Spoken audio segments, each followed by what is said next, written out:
Hey guys, it's Emma Vigeling with TYT Politics coming to you live with some breaking news. So if we thought that Trump was going to be less hawkish than Hillary Clinton, we're kind of 2 for 2 on progressive disappointments, potentially.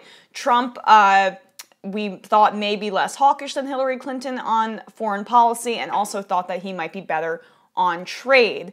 So far, Trump has said now that he is retooling NAFTA and putting a little bit of the TPP provisions in that retooling. And now he seems to be moving in a more war hawkish direction in regards to the conflict in Syria. That's what I believe, and I'm speculating, is the source of why Steve Bannon was just removed from the National Security Council. This was broken by Bloomberg News, and I will read to you their report.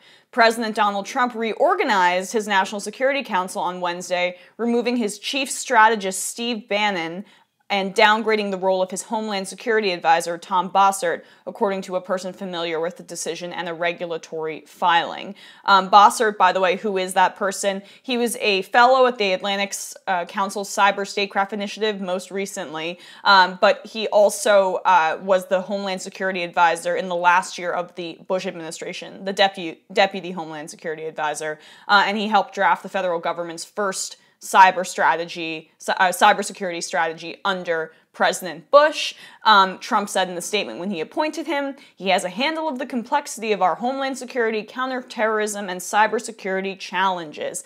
And now he was just kind of fired, not exactly fired, but demoted. And some are speculating that this demotion is due to Trump being unhappy with the cybersecurity measures in the National Security Council, which would make sense because WikiLeaks Vault 7 released the CIA hacking data, and Trump is apparently obviously unhappy with that. He, according to reports, is going to be replaced by Rob Joyce, who once ran the NSA's office for hacking, the tailored access operations. That's the hacking division. So Steve Bannon's demotion is especially interesting because of who is getting more of a role on the National Security Council. National Security Advisor H.R. McMaster was given responsibility for setting the agenda for meetings of the NSC or the Homeland Security Council, and was authorized to delegate that authority to Bossert at his discretion, according to the filing. Under the move, the National Intelligence Director, Dan Coats, and the Chairman of the Joint Chief of Staff, Marine Corps General Joseph Dunford, are again regular attendees of the NSC's principal committee. So these are more traditional war hawkish Republicans. Steve Bannon is often cited as being very anti-interventionist. There have been conflicting statements from him on that matter, but he's certainly more anti-interventionist than John McCain. It doesn't really get easier to be less interventionist than John McCain, because John McCain was very happy with Trump's appointment of H.R. McMaster. He said that Trump's decision to put McMaster in his position was an outstanding choice, and that McMaster is a man of genuine intellect, character, and ability who knows how to succeed. So you know, if John McCain is that ecstatic about a pick, what H.R. McMaster's real beliefs are. And H.R. McMaster has the nickname the Iconoclast General. He's a career Army officer. He is a military guy. In 2016, he also said that we are outranged and outgunned by many political adversaries, and our army in the future risks being too small to secure the nation, despite the fact that the United States accounts for 1/3 of global spending on military spending. So the United States spends almost $600 billion on defense.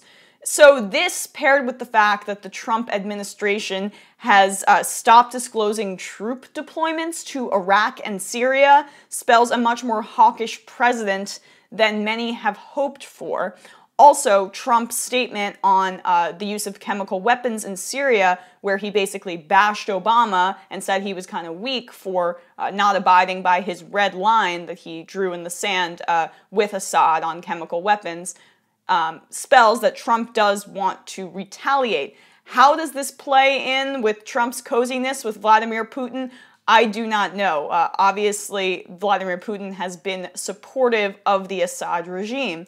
I think that obviously this administration is in shambles with no really coherent strategy on what's going on in Syria. But what this does show, one, is that Steve Bannon has less of a grip on the feeble mind of President Trump than we had thought previously, or he had previously. And secondly, that the National Security Council is transitioning away from this sort of more isolationist foreign policy. I know that Trump had a round of golf with Rand Paul. I don't know what that means, and that could have been, discussing healthcare.